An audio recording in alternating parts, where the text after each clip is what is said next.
And we are live here in the Storycraft Cafe. I'm your host, Hank Garner. And today I am so excited to have Jade Shyback on the show with me. She's got an amazing book. Aqueous is the first book, I hope, in a series that is forthcoming. It is a futuristic dystopian sci-fi slash fantasy. It's such a genre bending book, but this was so much fun to read. Welcome to the show, Jade. Thanks for having me, Hank.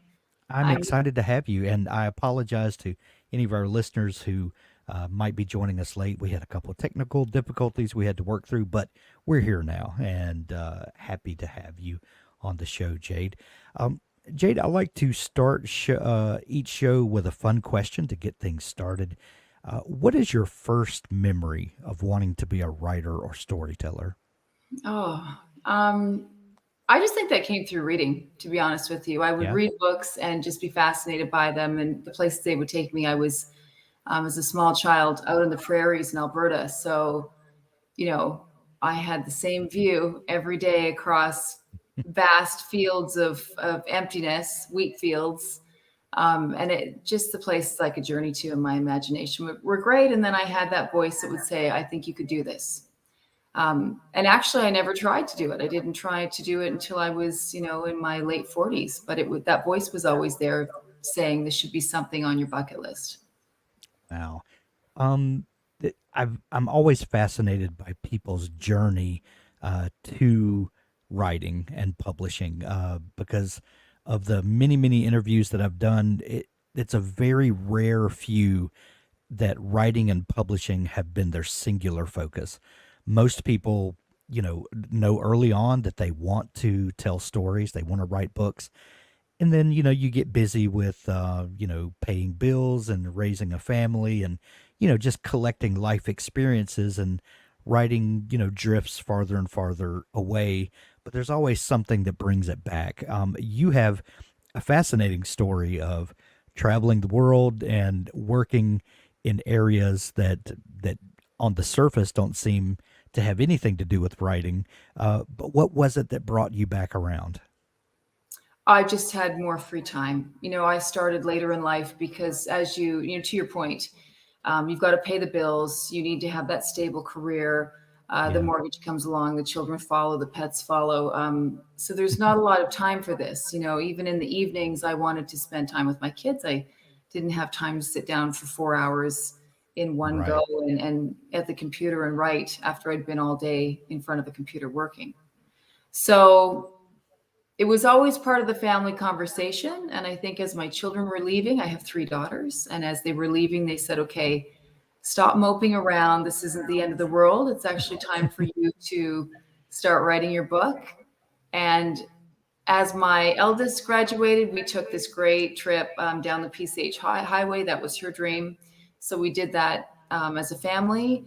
And while we were trapped in the car today, or for all of those hours on that trip, on those days, I said, let's start to brainstorm a story. So I came up with a concept and asked him a lot of questions, and that became a very fun family game during those hours in the car from San Francisco to LA, where we just hashed out some stuff, and Aqueous was born. And driving down the PCH, you had the visual stimulation for what I can only assume birthed this story. Oh, that became the I have a setting. vision in my mind of you driving down that highway, looking at the ocean, and all of this starting to come alive.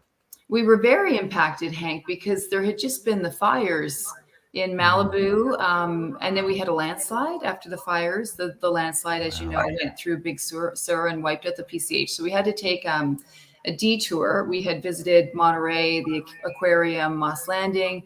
And then after that, we could not continue through Big Sur. We had to take a detour. And I was actually just gassing up the car. I was planning to drive back up. Now I think I had to go back to Santa Barbara perhaps and get on the 101. I'm not from that area. So but I was at the gas station, and this fellow gassing up next to me said, no, you can take this road called the I believe it's the Nacimiento Road, that goes through a military base. So I gassed up the tank and thought, well, that's excellent news. On we'll go. And the road is hair raising. It's just cliffs and turns and one lane. And we thought we were going to go off the side. And we had this great view of the ocean on one side. And we had all this crispy land on the other side, on the hillside. Um, and it just made us think, what happens when the sun is so hot and angry that we have nowhere left to go? What if everything burns? And that's how we got to this premise of this world under the water. Wow. To backtrack for just a minute, you went to college or university, as you guys up north say, and did you study English? Do I have I that did. part I right? studied English literature. Mhm. English literature. So a perfect education for someone who's going to become a writer. And Perfect, then, unless your parents think it's useless and they say, you know what, you're just going to work with your dad because you're really wasting your time here, Jade. Hmm. well, then you went to work in finance, right? Which is, of course, the perfect next step from studying English literature Yeah, to yeah, becoming an author. You have to work in finance. That's part of the right. training, right? You have to work with your dad, Jade, is what they said. So go and get a Uh, job. And the job with my dad was at an insurance company. So I spent 15 years working in insurance, which is a very, very stable career. Lots of nice people there. But I don't necessarily think I was a small child saying, wow, I can't wait to get to the insurance company and stay there for the rest of my life. yeah. Well, I talk to a lot of writers, and you hear this story over and over again. If you ask someone for writing advice, and I think Stephen King in his book on writing said it again, that to become a writer, you really need to do two things. You need to read a lot because you need to understand how stories work. And then you need to write a lot. You need to practice, practice, practice. And I think that you need to actually add a third to that. And the third I would add is you need to interact with a lot of people because Sure. you need to understand how conversations work and how interpersonal relationships, the give and the take of just being with other humans. And I would think a job like the insurance business, where you meet a lot of people, you interact with people probably a lot of times on their best days and their worst days. I would think that those were things that you could file away in your writer toolkit, even if you didn't know you were doing it. Absolutely. And to your point, the worst days, people, insurance clients call the insurance company when they're having some sort of Right. tragedy. So you really have to be empathetic to that and you have to be helpful. But everything in life, it's building blocks of a great story. So, I left Alberta, I moved to Ontario, but then I went onward to the Middle East. I left insurance. I fell into an IT company that had me traveling through the Middle East lecturing on anti-money laundering and the counter financing of terrorism. Then I ended up at a commodities exchange, running their compliance department, and just all of these travels and all of these people and experiences. And then personal things, I got divorced. That was really hard. When you get divorced, the main concern, aside from how will you afford it, is who gets the kids and do you see the kids? And that's a big theme in Aqueous also, is this Yeah. battle for the kids and the relationships between parents and kids and that dynamic. What was it like moving to the Middle East from Alberta and then Toronto to the other part of the world? Would that had to be culture shock? I thought that the biggest culture shock was Alberta to Ontario, to be honest with Really? you. Yeah, Canada is vast and Canada has a lot of great people in it, but they are very different. Yeah. Um, and then when I went to them, and Toronto is a very fast city. It's like New York. So everyone's very busy. They have layers and layers, generations of family already. There's not a lot of time for newcomers per se. When I went to the Middle East, the Emirates is a very unique place because 20% of the population at that time was local and 80% was expatriate. So everybody needs a friend. And it was Yeah. really easy to jump into that community and meet new people. So, and people from all over the world and just learn new things. But it was a very welcoming, inclusive environment. I had a great time while I was there. My family and I moved out west for a couple of years.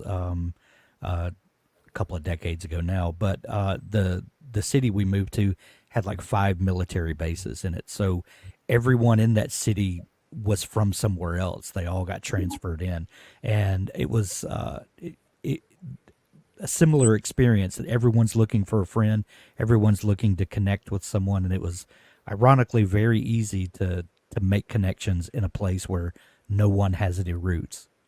Right. You know, and I haven't put this together before, Hank, but now that we're talking about this, I believe that maybe Marisol, my protagonist, as you know, she winds up in a place she wasn't meant to be. Yes. And she has to make all of those connections as a very young person with new people, with strangers. And so, you know, maybe that's where that storyline came from. I hadn't connected that before, but that could be part of it. Yeah, it could be. It's so funny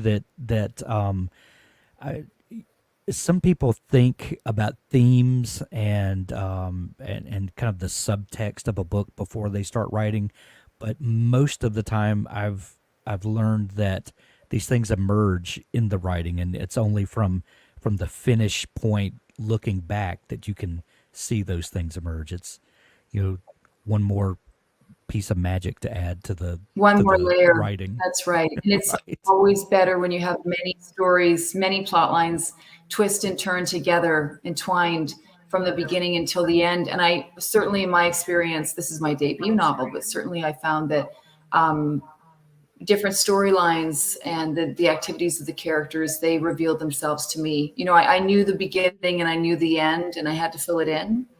And that it became quite full and rich as I tried to do that. But there was a lot of content, a lot of things I wanted to put in there to make the story believable and the characters relatable and believable. Yeah. How long were you in the Emirates? About 9.5 years, just short of 10 years. Oh wow. Is there anything else that shows up in the book that was influenced from your time there? Well, I just think the heat, you know, when you walk out the door in Abu Dhabi and it's 52 degrees Celsius base temperature, I don't know what that is in Fahrenheit, but it's a lot. It's a And they lot. don't give you the humidex. They don't give you the humidex because you don't want to know. And I think a lot of times it doesn't climb over 52, even though the car says 53 or 54, because, you know, there's safety precautions. At some point, the airplane shouldn't take off and things should just stop working. But that's expensive to shut down industries and make things stop and hold people up. So, you know, they had 5 word weather over there, you know, and it changed every day. Today is sunny, hot again, you know, wow, look at blue sky. You know, I think we had clouds 6 days a year. Usually, unfortunately, it was on the, you know, the day of the PGA tournament, the European tour Of would show up course. and those boys always, yeah, clouds and rain. Um, but the sun element and trying to survive in that and just what you do, of course, that's part of the story. Yeah. Um, Aqueous is a science fiction slash Mm. fantasy slash dystopian novel. It really has a foot in all of these genres, and it's like a six-footed creature, apparently.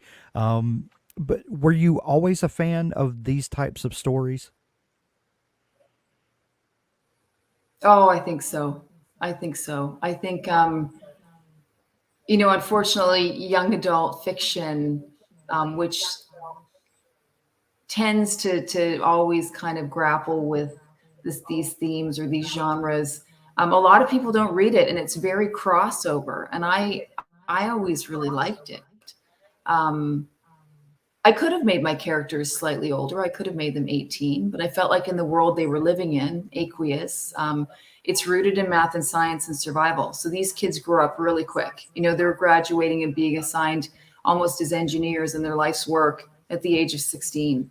So because they're 16, that's how it became young adult. But you know, if we look at, you know, all the stories that I like, you know, the Hunger Games and Divergent and you know, now you have like Station 11, you have young characters kind of leading the Right. way, solving the problems, changing the world, coming up with the solutions. And I really like that.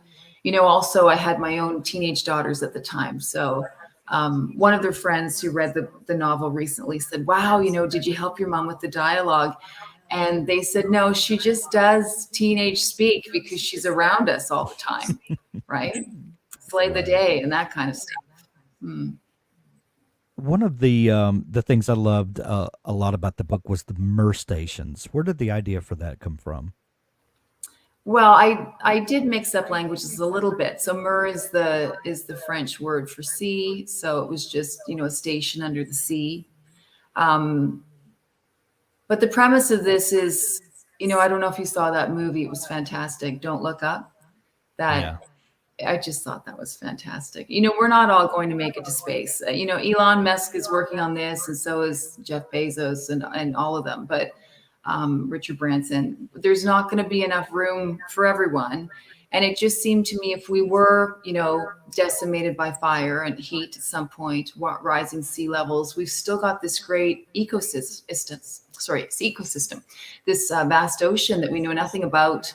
Well, we know some things about it, but we know far less than we should. And Right. there are some really dynamic, deep parts of the ocean that we have very little information about that are safely tucked away from the sun.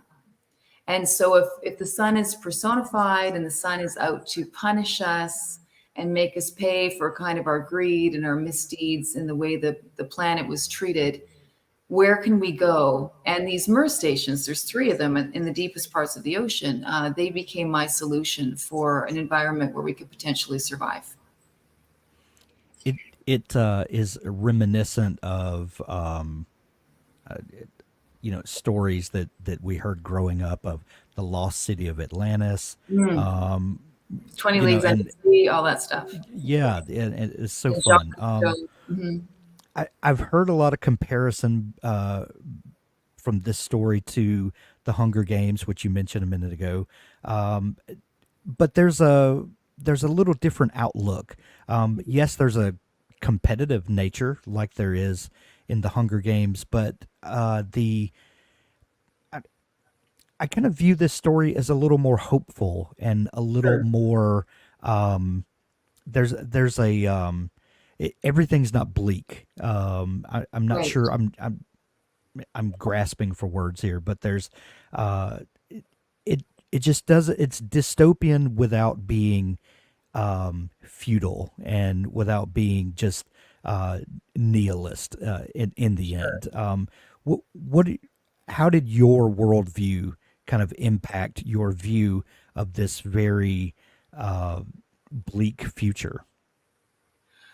Well, I think we're kind of in the bleak future now. Yeah. Unfortunately, we had some stories, some events this year that were just horrible, and yet we couldn't look away. So if we take, for example, the Ocean Gate Titan disaster, I Hmm. mean, that was a week where we were glued to our televisions or screens, hoping for a good outcome, probably assuming the worst, but we couldn't look away. And then we had the Lahaina fires, just just heartbreaking stuff. Um, and so those elements are in this story, which I guess make things bleak.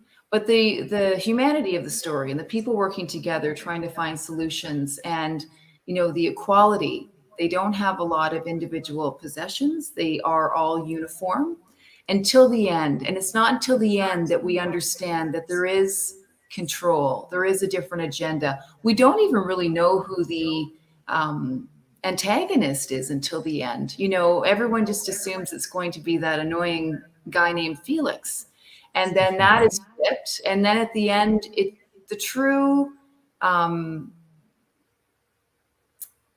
the true nature of the secrecy and the deceit is revealed at the very end, which of course is perfect because it lends itself towards more stories, which is what I need. And when I started, I really didn't want to become a one-hit wonder. I knew I had a lot of material, and I really wanted to cut it into a few books because everybody loves a trilogy.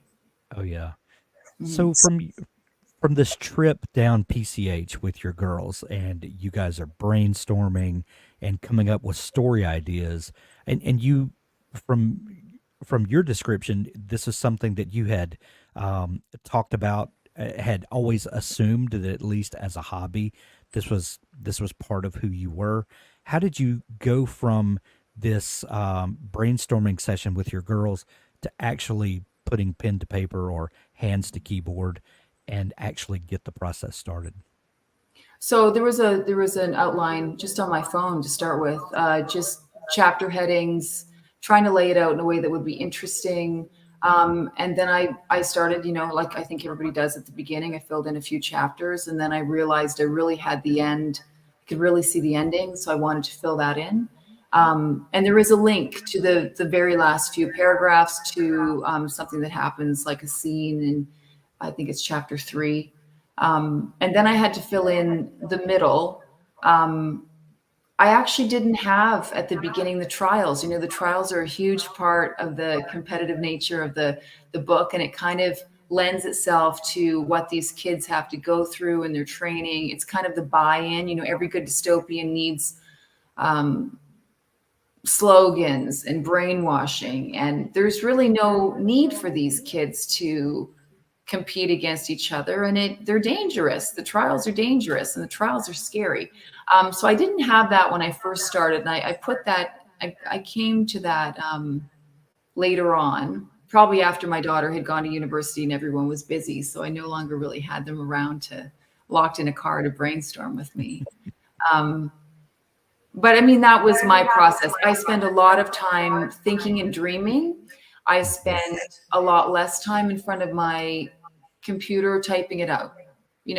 When I'm in front of the computer, that's just typing. When I'm driving in the car with the radio turned off, or I'm sitting on the sofa with my coffee and it looks like I'm doing nothing, my mind is actually racing through ideas and solutions and conversations with characters. It's a great way to just kind of spend time with myself. I think as I get older, I get a little bit more introverted. People expect an extrovert, but I do like having just quiet time at home. And this really lends itself to building these stories. Yeah. You said that you envisioned a series.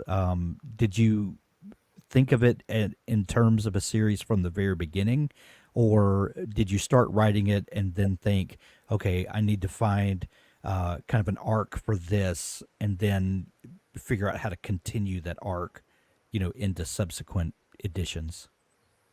I knew I wanted a very action-packed ending for the first book.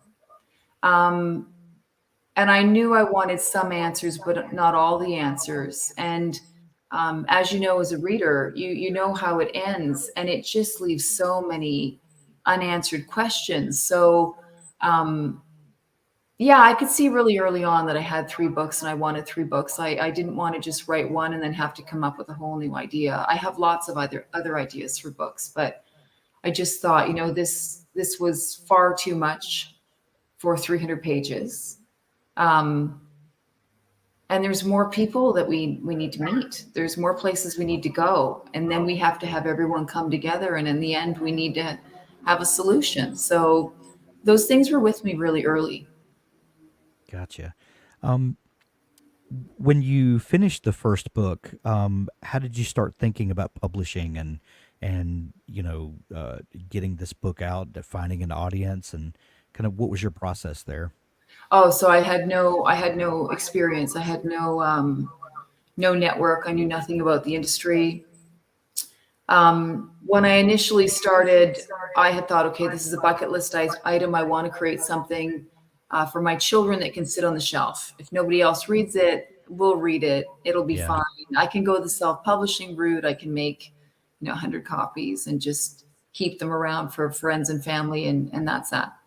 Um, so my eldest daughter graduated in June of 2018. We went on a road trip later that year. I took a cruise down the coast of Croatia.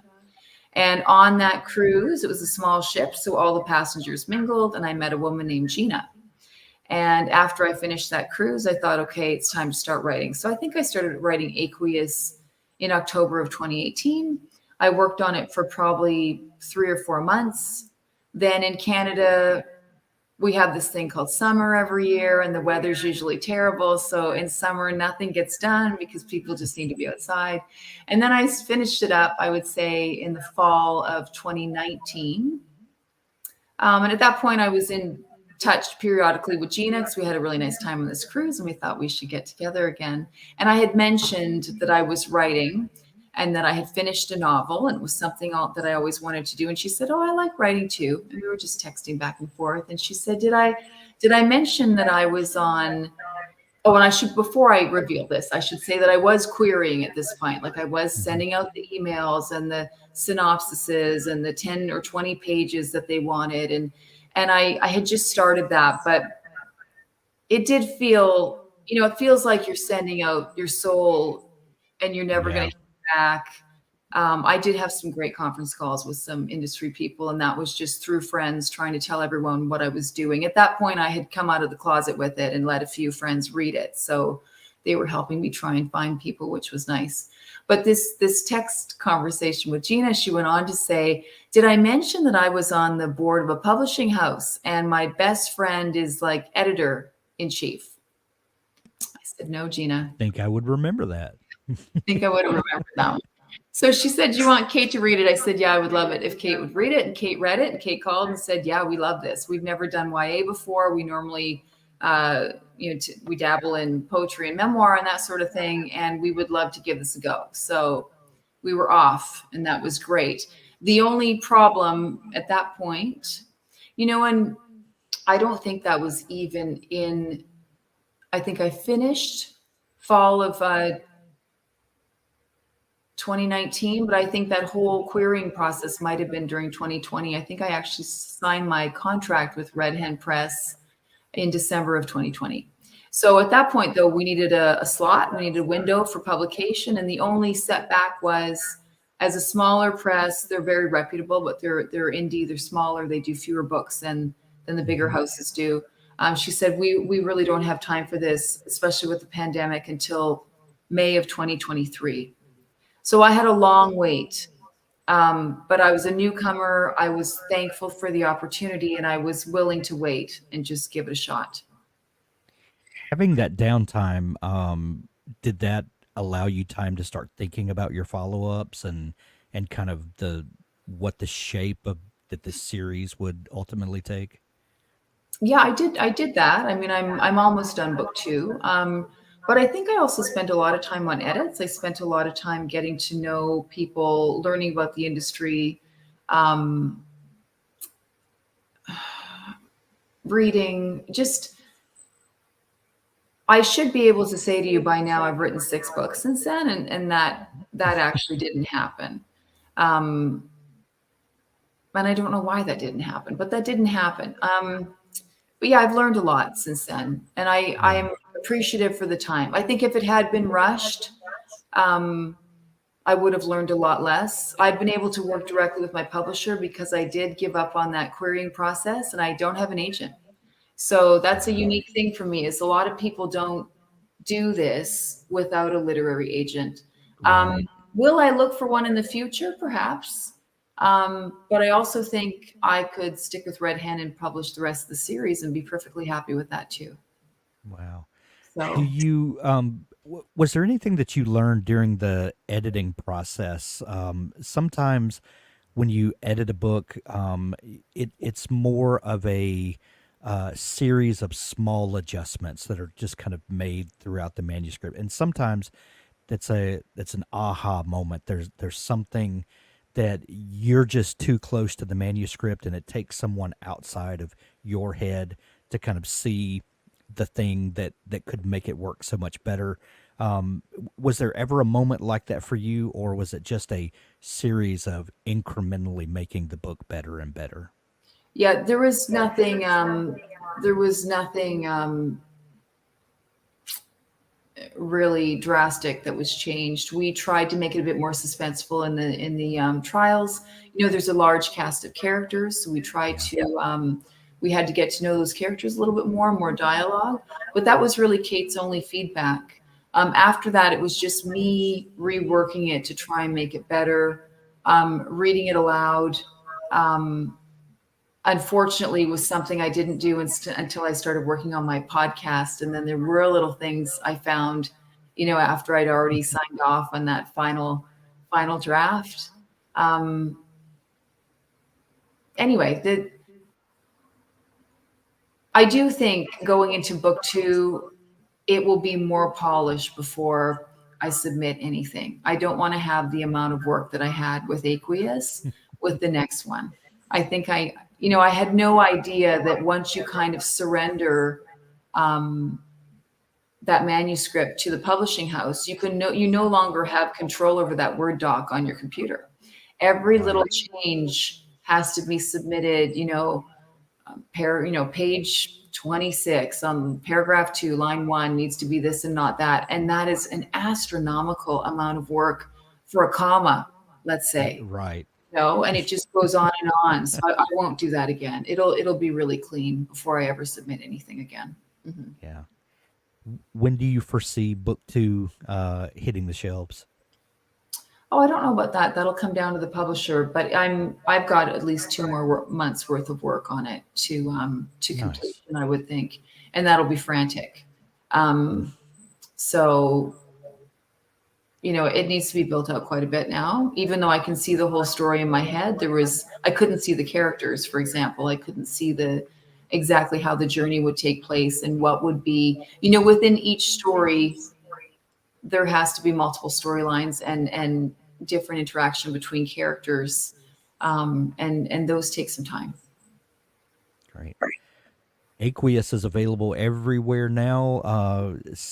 Visit your local bookstore, and if you don't see it on the shelf, ask them to get it. If you don't have a great local bookstore to go to, we'll put links to it where you can get it from Amazon in the show notes of this episode. Jade, if people are just discovering you and want to follow along the journey and look for news coming up and that sort of thing, is there a place online they can connect with you? Absolutely. I'm really available on Instagram at Jade Shyback or my website, jadeshyback.com. Excellent. We'll link those up to make it easy for folks to find you as well. Aqueous, available everywhere now. Go grab it. Jade, this has been so much fun chatting. Thank you so much for taking Thank you, time to Hank. come It's on been the really show. nice. Thank you.